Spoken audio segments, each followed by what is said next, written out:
రోమిలకు రాసిన పత్రిక 8వ అధ్యాయము 29వ ఒక్క వచనాన్ని చదవండి. మరలా రోమిలకు రాసిన పత్రిక 8వ అధ్యాయము 29వ వచనం ఎందుకనగా చదవండి అమ్మా. ఎందుకనగా తన కుమారుడు అనేక సహోదరులలో శ్రేష్ఠుడగునట్లు దేవుడు ఎవరిని ముందుగా ఎరుగును. ఎందుకనగా మరలా ఒకసారి చదువు. ఎందుకనగా తన కుమారుడు అనేక సహోదరులలో జ్యేష్ఠుడిగా ఉండాలని దేవుని కోరిక. దేవునికి స్తోత్రము. హల్లెలూయా. జాగ్రత్తగా గమనించారు. యేసుక్రీస్తు ప్రభువారు తండ్రి అయిన దేవుని యొక్క జనత కుమారుడైన క్రీస్తు. ఆయన వాక్యము అయి ఉన్న దేవుడు ఆయనే కదా శరీరాన్ని ధరించి మన మధ్య నివసించారు. అయితే ప్రియమైన దేవుని పిల్లలారా, ఆయన యొక్క సంకల్పం ఏంటి అంటే మనందరికీ జ్యేష్ఠుడిగా ఆయన ఉండి మనమందరం ఆయనకి సహోదరులుగా ఉండాలని ఆయన కోరుకుంటూ ఉన్నాను. ఇది వాస్తవం. అయితే మరి ఆయన యొక్క గుణగణాల్లో ఒక గుణం ఉంది. దాన్ని మనం గత కొద్ది రోజులుగా ధ్యానిస్తూ ఉన్నాం. ఆ ధ్యాన వాక్యమే సమాధానము. ఈ సమాధానం అనే దానికోసం మనం మాట్లాడుకుంటాం. అయితే మత్తయి సువార్తను మనం చదువుకున్నాం. మత్తయి సువార్త 5వ అధ్యాయము 9వ వచనాన్ని మనం ఆల్రెడీ మాట్లాడుకున్నాం. అక్కడ ఏమని ఉందంటే సమాధానపరచువారు ధన్యులు. ఏమండి? సమాధానపరచువారు ధన్యులు, వారు దేవుని కుమారులు అనబడుదురు. వారు దేవుని కుమారులు అనబడు. అయితే మరి మన జ్యేష్ఠుడు ఉన్నాడు కదా, మనందరికీ మాదిరి ఉంచి వెళ్ళాడు కదా. మరి ఆయన ఏం చేశాడు? ఆయన కూడా సమాధాన పరిచాడా? ఎవరిని ఎవరితో సమాధాన పరిచాడు? మరి ఈ విషయాలు కదా మనం తెలుసుకోవాలి. కాబట్టి అదే రోమిలకు రాసిన పత్రిక 5వ అధ్యాయము 10వ వచనాన్ని నేను చదువుతున్నాను. అందరూ జాగ్రత్తగా వాక్యాన్ని గమనించాలి. రోమిలకు రాసిన పత్రిక 5వ అధ్యాయము 10వ వచనం.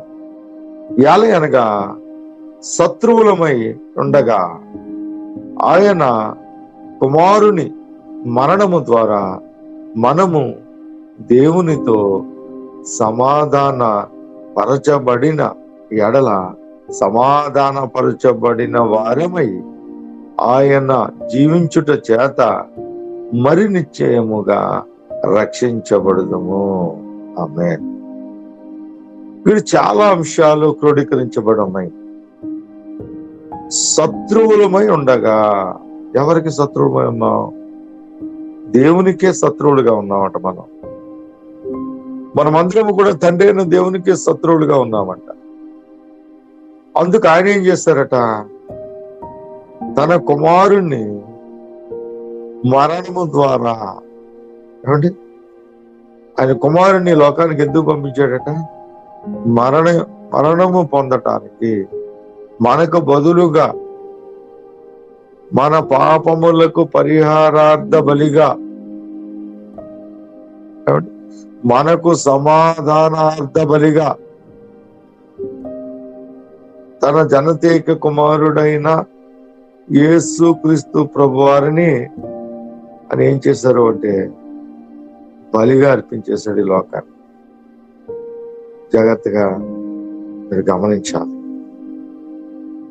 ఆయన ద్వారా మనకు పాపము పరిహరింపబడింది. పాపము ఒకటే కాదు, పాపముతో పాటుగా ఇదిగో నిశ్చయతగానండి సమాధాన అర్థమైన బలి కూడా ఆయన మనకు జరిగించారు. అలా జరిగించారు కాబట్టి మనము దేవునికి అనగా తండ్రికి మనం ఇంకను శత్రువులుగా ఉన్నప్పుడే ఆయన మరణము ద్వారా, ఆయన సమాధాన ఆర్థ బలి వలన మనం ఏమైపోయి ఉంటాయి? దేవునికి మనము కుమారులుగా మార్చబడ్డాము. ఆయన మనల్ని ప్రేమించిన విధానం ఎలా ఉంది? యెషయా గ్రంథం 53వ అధ్యాయము 5వ వచనాన్ని చదువుతున్నాను. మరి జాగ్రత్తగా వాక్యాన్ని వెంబడించండి.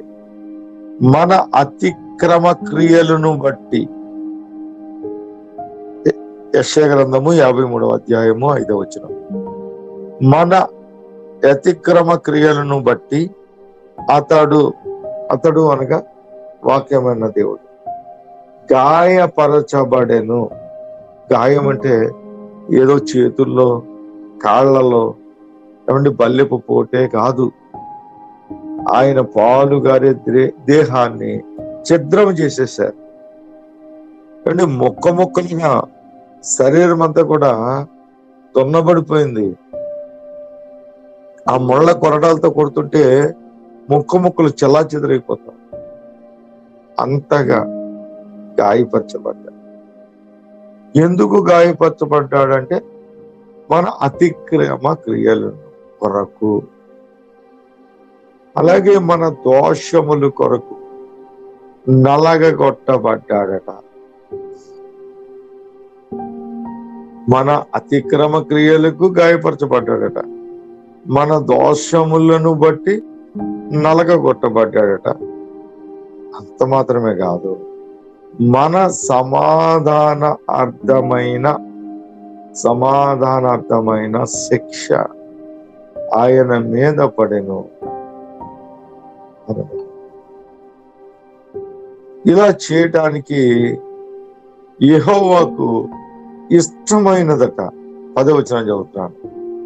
అతన్ని నలగగొట్టుటకు, యెషయా గ్రంథము 53వ అధ్యాయము 10వ వచనం, అతన్ని నలగగొట్టుటకు యెహోవాకు ఇష్టమైన ఆయన అతనికి వ్యాధి కలగజేసి అతడు తన్ను తానే అపరాధ పరిహారార్థ బలి చేయగా, అపరాధ పరిహారార్థ బలి చేయగా అతని సంతానము చూచుచు అతడు దీర్ఘాయుష్మంతుడగును. యెహోవా ఉద్దేశము అతని వలన సఫలమగును. దేవునికి స్తోత్రం. హల్లెలూయా, హల్లెలూయా. కాబట్టి ప్రియమైన దేవుని కుమారులారా, దేవుని కుమార్తెలారా, మన జ్యేష్ఠుడైన యేసుక్రీస్తు ప్రభువారు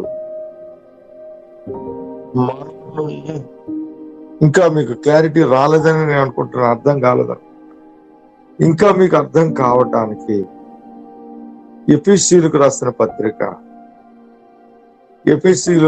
పత్రిక అందరూ వాక్యం తీసి వెంబడించాలండి. ఒకవేళ మ్యూట్ లో ఉన్నాం కదా, ఎక్కడో పెట్టి సొంత పనులు చూసుకోవచ్చు సుమా. ఒకవేళ నన్ను కాదు, మన తండ్రి అయిన దేవుడు మనలో నిరంతరము చూస్తా ఉన్నాడు. ఆ విషయాన్ని గమనించు. ఎఫెసీయులకు రాసిన పత్రిక 2వ అధ్యాయము 12వ వచనం నుంచి నేను చదువుతాను. జాగ్రత్తగా వచనం మీరు వెంబడించండి. ఆ కాలమందు ఇశ్రాయేలులతో సహపౌరులు కాక పరదేశులను, వాగ్దాన నిబంధనలు లేని పరజనులను, నిరీక్షణ లేని వారును, లోకమందు దేవుడు లేని వారై ఉండి,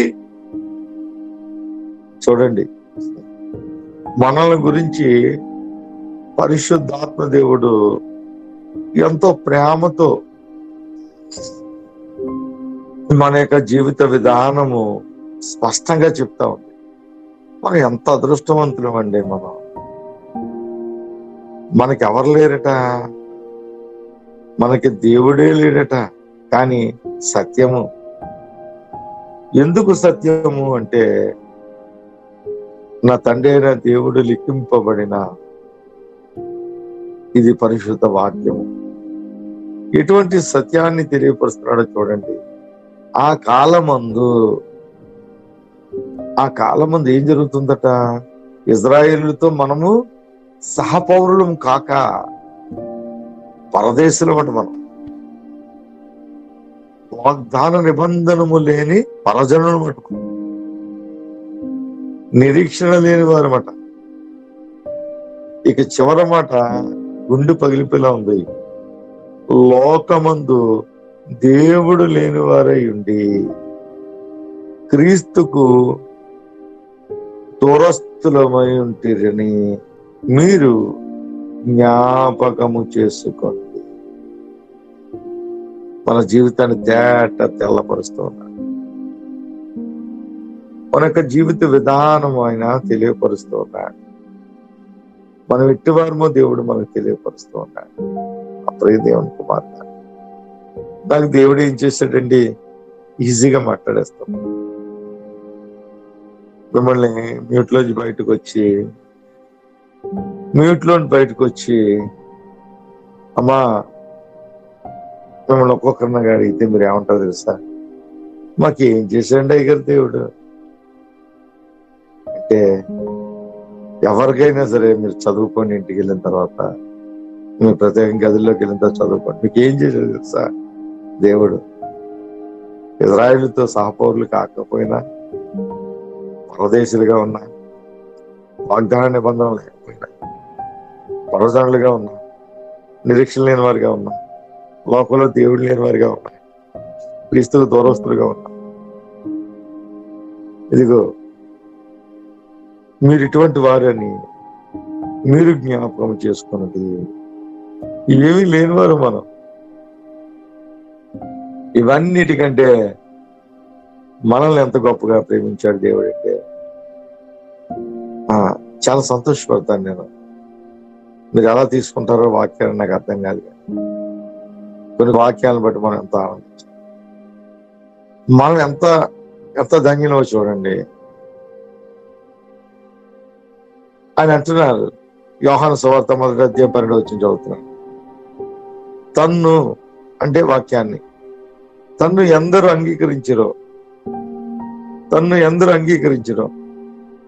వారందరికీ, అనగా తన నామమందు విశ్వాసం ఉంచిన వారికి దేవుని పిల్లలకుటకు ఆయన అధికారము అనుగ్రహించెను.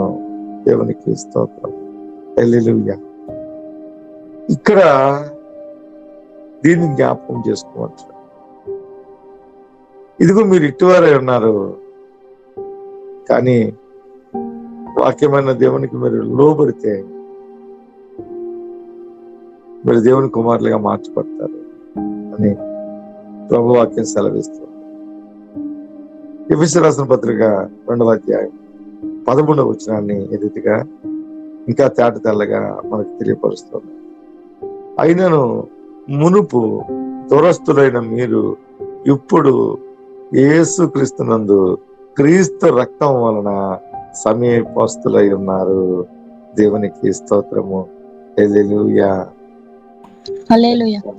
ఎంత సంతోషకరమైన వార్త, ఎంత శుభవార్త అండి. అందుకే యోహాను సువార్త 1వ అధ్యాయం నేను విడిచిపెట్టను.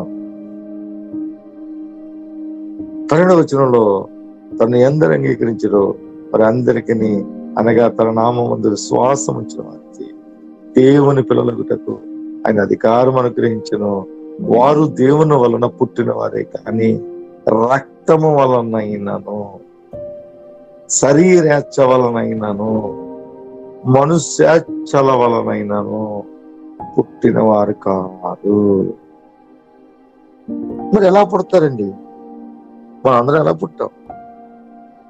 మనమందరం తండ్రి గర్భాశయం, తల్లి అన్నాశయం మనము వృద్ధి చెందే పుట్టాం. వాక్యం అంగీకరిస్తే చాలా.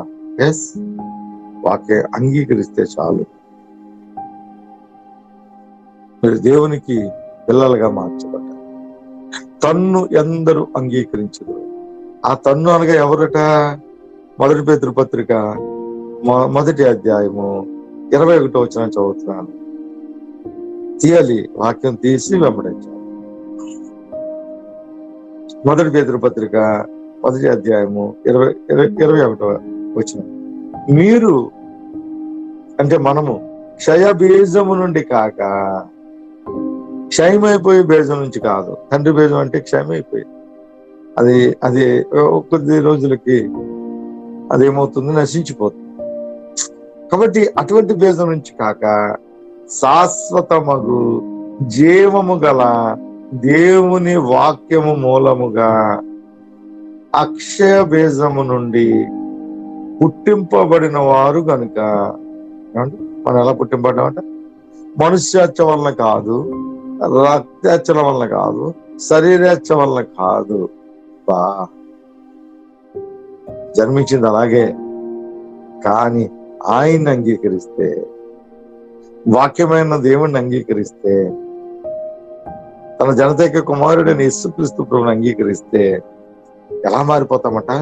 శాశ్వతమగు జీవము గల దేవుని వాక్యము మూలముగా. అర్థం కాదేమని పరిశుద్ధాత్ముడు ఇంకా వివరంగా చెప్పి, అక్షయ బీజము నుండి అంటే శాశ్వతమైన బీజం, అది జీవము గల వాక్యం, జీవము గల దేవుని వాక్యము ద్వారా పుట్టింపబడ్డాము. కాబట్టి మనం దేవునికి కుమారులుగా మార్చబడ్డాం. ప్రియమైన దేవుని పిల్లలారా, నిజమేనా? నిజమే. యాకోబు పత్రిక 1వ అధ్యాయము 18వ వచనాన్ని చదువుతున్నాను. యాకోబు పత్రిక 1వ అధ్యాయము 18వ వచనం. ఆయన తాను సృజించిన లేదా సృష్టించిన వాటిలో మనము ప్రథమ ఫలముగా ఉండునట్లు ఆయన తాను సృష్టించిన వాటిలో మనము అనగా ప్రజలు ప్రథమ ఫలముగా ఉండునట్లు సత్య వాక్యము వలన మనలను తన సంకల్ప ప్రకారము కనేను. దేవునికి స్తోత్రం. హల్లెలూయా. కాబట్టి ఇప్పుడు మీరు ఏం చేయాలి? కాంగ్రెస్ లో మీరు అందరూ ఏం చేయాలట? 21వ వచనాన్ని చదువుతాం. ఎందుచేత మీరు వాక్యము చేత, జీవము గల వాక్యము చేత పుట్టింపబడ్డారు కాబట్టి అందుచేత సమస్త కల్మషములు. మన హృదయాల్లో ఇవే ఉంటాయి. మన హృదయాల్లో కల్మషం ఉంటుంది, విర్రవీగుచున్న దుష్టత్వం ఉంటుంది. ఏమండి? ఈ సమస్త కల్మషములకు సంబంధించిన వివరాలు మనందరికీ తెలుసు. ఈ దుష్టత్వాన్ని, ఈ అన్నిటిని మాని లోపల నాటబడిన, ఏ లోపల? మీ హృదయ అంతర్ంద్రియాలలో నాటబడిన మీ ఆత్మలను రక్షించుటకు శక్తిగల వాక్యము. వాక్యమే శక్తి, శక్తే వాక్యం. ఈ శక్తిగల వాక్యమును సాత్వికముతో అంగీకరించుడు. దేవునికి స్తోత్రము. హల్లెలూయా. వాక్యమే మనకు ఆధారం, వాక్యమే మనకు జీవము, వాక్యమే మనల్ని బ్రతికించేది, వాక్యమే మనల్ని నడిపించేది.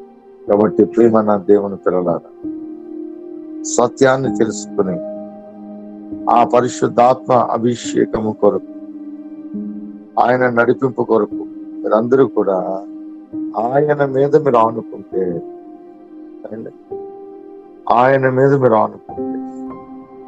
దేవుడు నమ్మదగిన వాడు. దేవుడు నమ్మదగిన వాడు. నీవు నేను కాదు. నాకు అదే భయం అండి.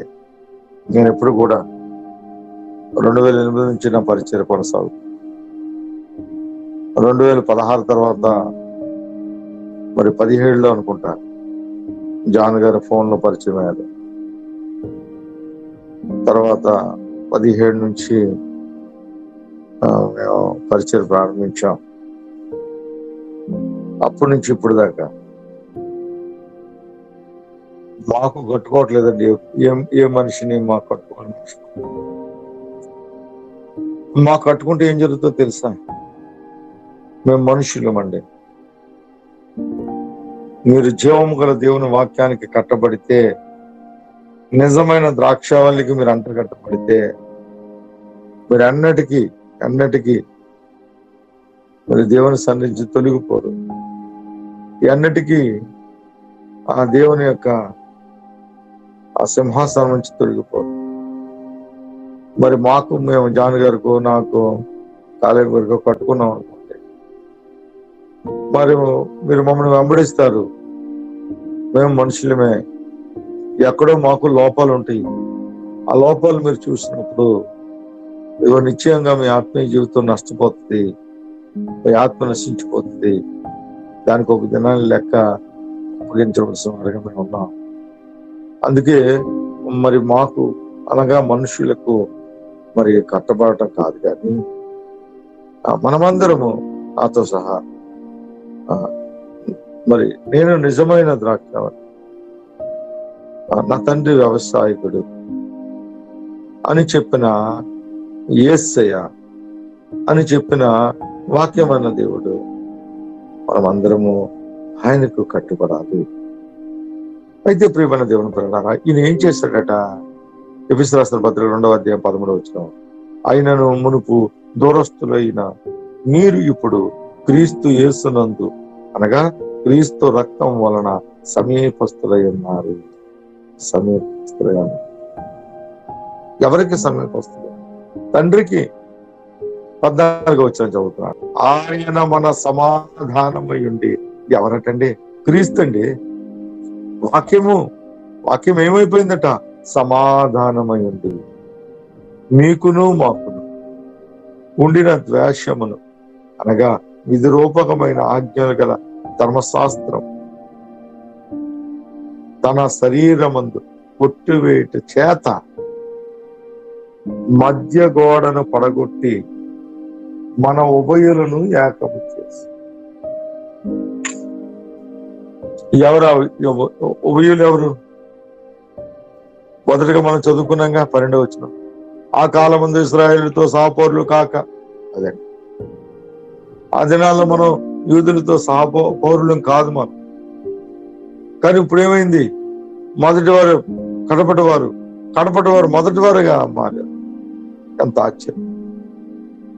15వ వచనం చదువుతున్నాను, ఇట్లు సంధి చేయొచ్చు ఈ ఇద్దరిని తన యందు ఒక నూతన పురుషునిగా సృజించెను. దేవునికి స్తోత్రము, హల్లెలూయా. అర్థం చేసుకోవాలి. ఇట్లు సంధి చేయొచ్చు ఆ ఇద్దరిని. ఎవరిద్దరిని? అటు ఇజ్రాయేల్ ప్రజల్ని, ఇటు అన్యుల అని మనల్ని పిలువబడుతున్నాం. ఏ దేవుడు లేడు, మనం దేవుడు లేనివాడు. మనం వారిని వీరిని ఇద్దరిని తన యందు ఎవరి యందు? తన అనగా ప్రభునందు, వాక్యమైన దేవుని యందు ఏం చేస్తారట? ఆయన నూతన పురుషునిగా, కొత్త వ్యక్తిగా, నూతన పురుషుడిగా మనల్ని సృజించాడట. ఎలాగా? 16వ వచనం, తన శిలువ వలన ఆ ద్వేషమును సంహరించి. అవునండి, ఆయన పాపమును సంహరిస్తాడు, ద్వేషమును సంహరిస్తాడు. ప్రతిదాన్ని ఆయన సంహరించే దేవుడు, సంహారం చేస్తాడు.